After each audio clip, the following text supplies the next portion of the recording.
ಬೆಂಗಳೂರು ನಗರದ ಕೆಲ ರಸ್ತೆಗಳಿಗೆ white topping ಮಾಡುವ ಕಾಮಗಾರಿಗೆ ಇಂದು ಬೆಳಗ್ಗೆ ಡಿಸಿಎಂ ಡಿಕೆ ಶಿವಕುಮಾರ್ ಚಾಲನೆಯನ್ನು ನೀಡಿದರು.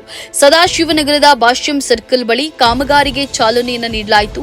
ಶಾಸಕ ಅಶ್ವಥ್ ನಾರಾಯಣ್, ಬಿಬಿಎಂಪಿಯ ಮುಖ್ಯ ಆಯುಕ್ತ ತುಷಾರ್ ಗಿರಿನಾಥ್ ಹಾಜರಿದ್ದರು.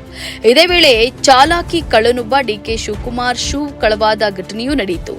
ವೈಟ್ ಟಾಪಿಂಗ್ ಕಾಮಗಾರಿಗೆ ಚಾಲನೆಗೂ ಮುನ್ನ ರಸ್ತೆಗೆ ಪೂಜೆ ನೆರವೇರಿಸಲಾಯಿತು. ಪೂಜೆಯಲ್ಲಿ ಭಾಗಿಯಾಗುವುದಕ್ಕಾಗಿ ಶೂ ಬಿಚ್ಚಿದ್ದ ಡಿಕೆ ಶಿವಕುಮಾರ್ ಪೂಜೆ ಮುಗಿಸಿ ಕಾರ್ ಬಳಿ ತೆರಳಿದಾಗ ಅಚ್ಚರಿ ಕಾದಿತ್ತು ನೋಡಿ. ಕೆಲ ಕಾಲ ಶೂಗಾಗಿ ಹುಡುಕಾಡಿದ ಅವರು ನಂತರ ಕಾರಿನಲ್ಲಿದ್ದ ಬೇರೆ ಶೂ ಧರಿಸಿ ಹೊರಟರು. ರಾಜಧಾನಿಯ ರಸ್ತೆಗಳಿಗೆ ವೈಟ್ ಟಾಪಿಂಗ್ ಟಚ್ ನೀಡಲು ಬಿಬಿಎಂಪಿ ಮುಂದಾಗಿದ್ದು ಸುಮಾರು 150 ಕಿಲೋಮೀಟರ್ ವ್ಯಾಪ್ತಿಯಲ್ಲಿ ಕಾಮಗಾರಿ ನಡೆಯಲಿದೆ. ಇದೀಗ 4 ಕಡೆ ಕಾಮಗಾರಿಗೆ ಚಾಲನೆಯನ್ನ ನೀಡಲಾಗಿದೆ. ವೈಟ್ ಟಾಪಿಂಗ್ ಕಾಮಗಾರಿ 1,700 ಕೋಟಿ ರೂಪಾಯಿ ವೆಚ್ಚದಲ್ಲಿ ನಡೆಯಲಿದ್ದು ಆರಂಭದಲ್ಲಿ 16.62 ಕಿಲೋಮೀಟರ್ ಉದ್ದದ ರಸ್ತೆಗೆ ವೈಟ್ ಟಾಪಿಂಗ್ ಮಾಡಲಾಗ್ತಾ ಇದೆ. ಮೊದಲ ಹಂತದಲ್ಲಿ ಬಿಬಿಎಂಪಿ ಪಶ್ಚಿಮ ವಲಯದಲ್ಲಿ 198 ಕೋಟಿ ರೂಪಾಯಿ ವೆಚ್ಚದಲ್ಲಿ ಕಾಮಗಾರಿ ನಡೆಯಲಿದೆ.